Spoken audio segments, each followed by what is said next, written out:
Olá, alunos, tudo bem? Então, agora nós vamos fazer uma revisão com um pouquinho mais de atenção para que possamos fazer mais uma avaliação aí com uma qualidade mais tranquila, tá bom? Então vamos lá, vamos direto para o nosso slide aqui, ó. A revisão da recuperação da unidade 3, tá? Aula 38, aula 39, né? Opa, vamos voltar aqui, organizando aqui. Então, aula 40 aqui com a arte brasileira e as vanguardas artísticas europeias, né? Vamos lá. Então, aqui na aula 38, nós temos aqui o século XVIII e XIX, tá? Neste período aí, aconteceu como movimento o neoclassicismo e o romantismo. Então, vamos ver aí. Olha só, o neoclassicismo, não vamos esquecer, que foi um estilo dominante na arte ocidental do século XVIII até 1830, o início do próximo século, né? Então, esse movimento buscava reviver o espírito das grandes civilizações da Grécia e da Roma antiga, né? E também, ao mesmo tempo, buscava reagir a esses comportamentos aqui do hedonismo, né? Que é a entrega ao prazer desenfreado e a frivolidade do movimento do Rococó, né? No caso da frivolidade, são as coisas inúteis, né? As bibelôs, coisas sem muito sentido, né? Sem muito propósito, que não tem consequências positivas para a vida. A principal fonte de inspiração para os neoclassicistas vinha, então, das narrativas literárias e históricas, mitologia e etc. Tá bom? Então, chegamos aqui também ao romantismo, né? Foi o período que o romantismo dominou a arte, foi o início do século XIX.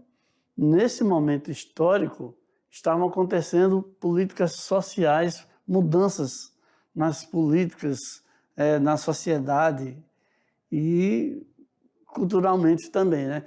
Essas mudanças tinham ligação com os acontecimentos do fim do século XVIII, né? Quais eram esses acontecimentos? A invenção das máquinas, né? Então, tem a revolução industrial, o nascimento da indústria, né? Então, porque aconteceram a criação de máquinas que solucionaram vários problemas técnicos de produção. E também, por conta disso aí, novas sociedades, pessoas morando em lugares, criação de novas cidades, né? Então, a divisão do trabalho e o começo da especialização da mão de obra é uma das consequências desses acontecimentos aí, e isso aí acaba respingando na arte. Então, hora de recuperar. Vamos ver, então, uma questão assim, sobre isso aí, só para a gente ficar mais antenado, né? Então, na questão essa questão aqui de número 1 aqui, né? O período em que o romantismo dominou a arte foi o início do século XIX. Nesse momento histórico estavam acontecendo diversas mudanças políticas, sociais e culturais. E essas mudanças tinham ligação com os acontecimentos do fim do século XVIII. Então o que se pergunta aqui, né? No que se refere às características do modernismo, está correto o que se afirma em... Então, de tudo isso que a gente falou até há pouco aí, você tem aqui, ó, liberdade de criação e de expressão, valorização da estética tradicional, nacionalismo, historicismo, individualismo, egocentrismo e pessimismo. Então, nós vemos aí que a nossa resposta mais coerente, né, que é apenas a alternativa 1, liberdade de criação e expressão, e a alternativa 3, aqui a assertiva 3, nacionalismo e historicismo, são as que satisfazem as características do modernismo, ok? Então, vamos aqui para a nossa aula de número 39, revisando aí a arte brasileira, parte 1, tá? Onde nós vemos as artes indígenas e afro-brasileiras e também o rococó, o barroco e o rococó brasileiro, ok? Então, as artes indígenas e afro-brasileiras têm a sua vertente, né, tradicional e contemporânea. E o rococó também tem a sua ligação com a religião, né, no caso do barroco, e com a ornamentação, no caso do rococó. Então, vendo aqui as artes indígenas e afro-brasileiras, nós vemos logo aqui essa tela aqui da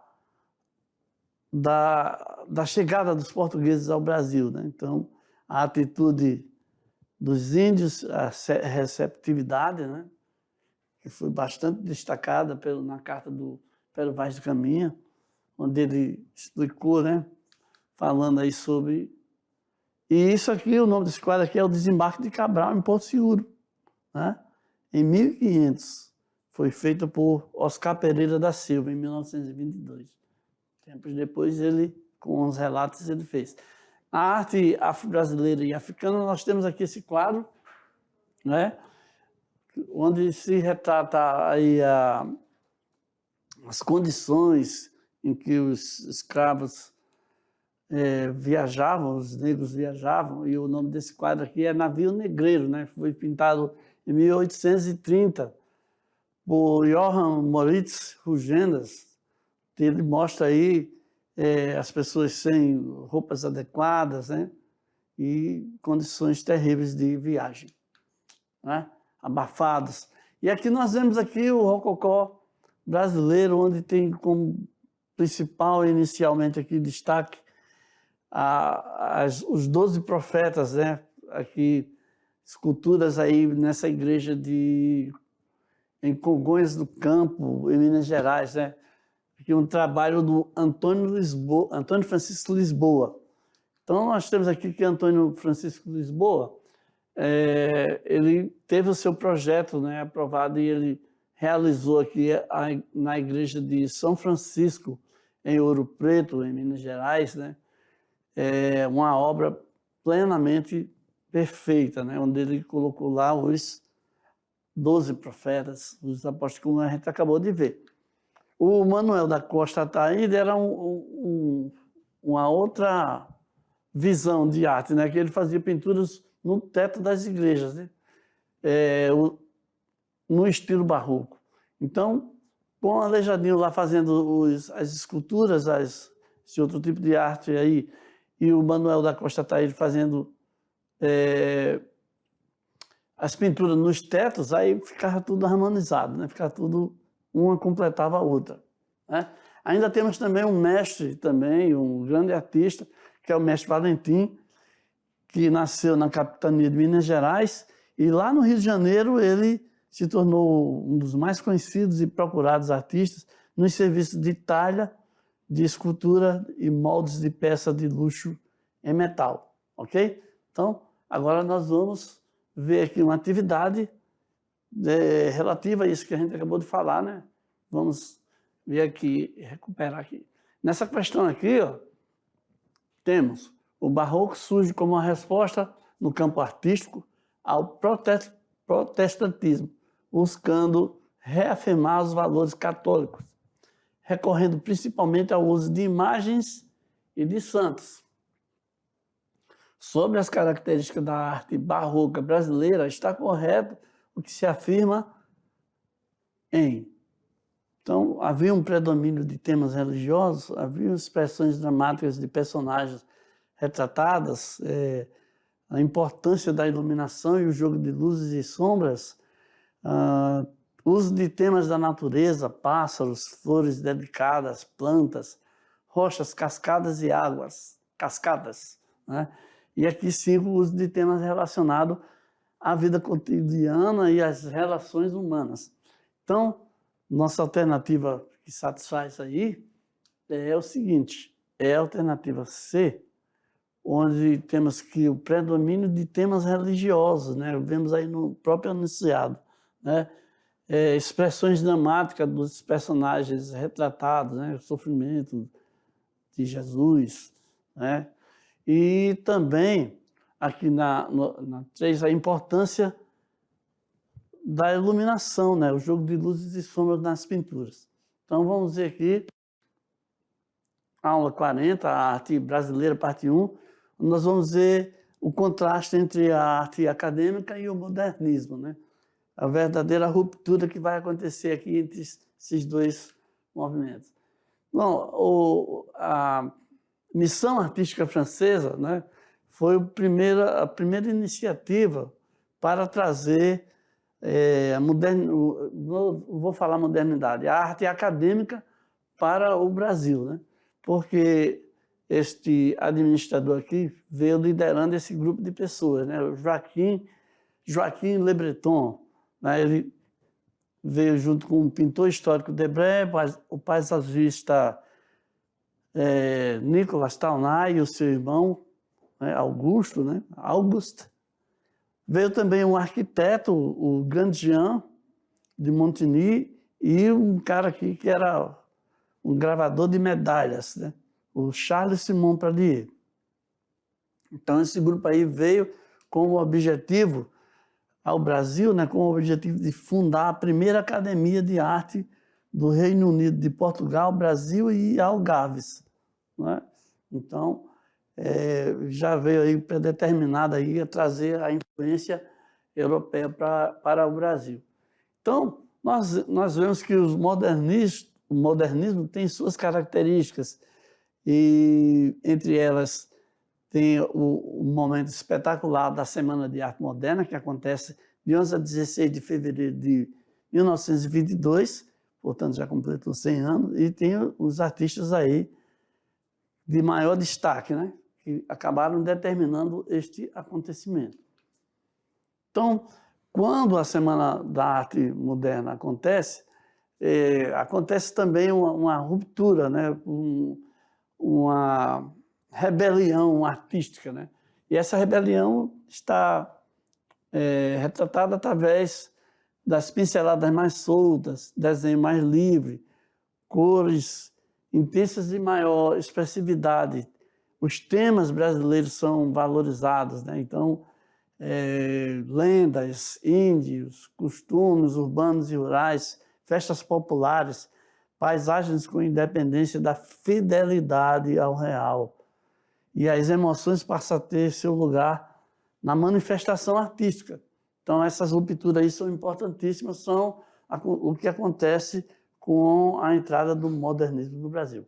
Então, vamos ver uma questão aqui para fixar melhor o que a gente falou, né? E para a gente recuperar. Ou seja, a Semana de Arte Moderna é considerada como o divisor de águas para a cultura brasileira. Por quê? Então, temos aqui, propôs a continuação da tradição e o apelo à literatura clássica. Antecipou as renovações artísticas, né, que só se consolidariam a partir da década de 1950, com o concretismo. E aqui na letra C nós temos, foi considerada a primeira manifestação coletiva pública na história cultural do nosso país em favor de um espírito novo e moderno que contrariasse a arte tradicional de teor conservador que predominava no Brasil desde o século XIX. Nossa, isso aqui é longo, hein? Então aqui, ó, uniu técnicas literárias de maneira inédita na literatura, né? Mesclando as influências oriundas das vanguardas europeias com o naturalismo e o simbolismo, estéticas em voga no século XIX.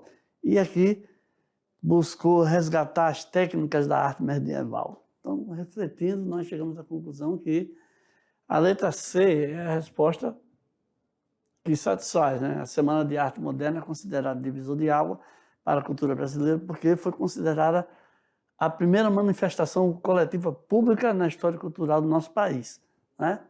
Então, vamos então à nossa próxima aula. A aula 41 das vanguardas artísticas europeias, parte 1, Nós temos aí o impressionismo, o pós-impressionismo e o expressionismo. Vamos direto lá para o nosso próximo quadro aqui, onde nós temos o impressionismo, né? Aqui, essa tela aqui, que mostra a impressão, o nascer do sol, do Claude Monet. Isso aí em 1873. O que acontece? No impressionismo, os artistas não querem apenas representar a realidade em forma da fotografia. Eles investem nas pinceladas soltas, livres, né? No pós-impressionismo, os pós-impressionistas, eles já passam a se referir à obra de vários artistas que se seguiram após o surgimento do impressionismo. O que acontece? Esses artistas aí, eles passaram a desenvolver mais suas técnicas e seu olhar partindo da ideia do impressionismo, né? Então, aqui surgem verdadeiros gênios como Paul Cézanne, o Georges Seurat, né? Vincent van Gogh e Paul Gauguin, né? Paul, né? E depois deles, então, já tem uma nova tendência que é o expressionismo. No expressionismo, o artista não controlava racionalmente sua expressão. Se o mundo era obscuro e sombrio para ele, né? Então, assim seria a sua obra. Se ele estava vendo o mundo de uma maneira triste, solitária, né? Então ele colocava isso dentro do seu trabalho. Representa formas de arte que resultam do impacto causado pela expressão da vida interior, das imagens que vêm do fundo do seu ser. Tá? Então agora nós vamos aqui recuperar aqui, vamos ver uma questão aqui que vai nos fazer manter mais vivo na memória esses movimentos aí, né? Então veja só, o impressionismo foi um movimento artístico que revolucionou profundamente a pintura e deu início às grandes tendências da arte do século XX e a arte moderna. Tá? Então, havia algumas considerações gerais muito mais práticas do que teóricas, que os artistas seguiam em seus procedimentos técnicos para obter os resultados que caracterizaram a pintura impressionista. Então, as características da pintura impressionista estão corretas, exceto, aí você tem aqui, registro das tonalidades, das cores que a luz do sol produz em determinados momentos. Você tem também figuras com contornos nítidos, sombras luminosas e coloridas, misturas de tintas diretamente na tela com pequenas pinceladas, né? E a abordagem de temas religiosos, tá? Então, o que acontece aqui? Na questão de número 4, nós temos, exceto essa questão daqui essa assertiva aí, de que abordava temas religiosos, né? Isso não é do impressionismo, né? Isso aí é de outro movimento que aconteceu depois, né? Não é neuro-europeu. Então, aqui com a nossa questão de número 4, né, chegamos ao final da nossa revisão, e aí eu espero que vocês tenham sucesso aí na avaliação, que tudo corra muito bem, que você lembre de tudo que a gente falou até há pouco, né? Então, tchau.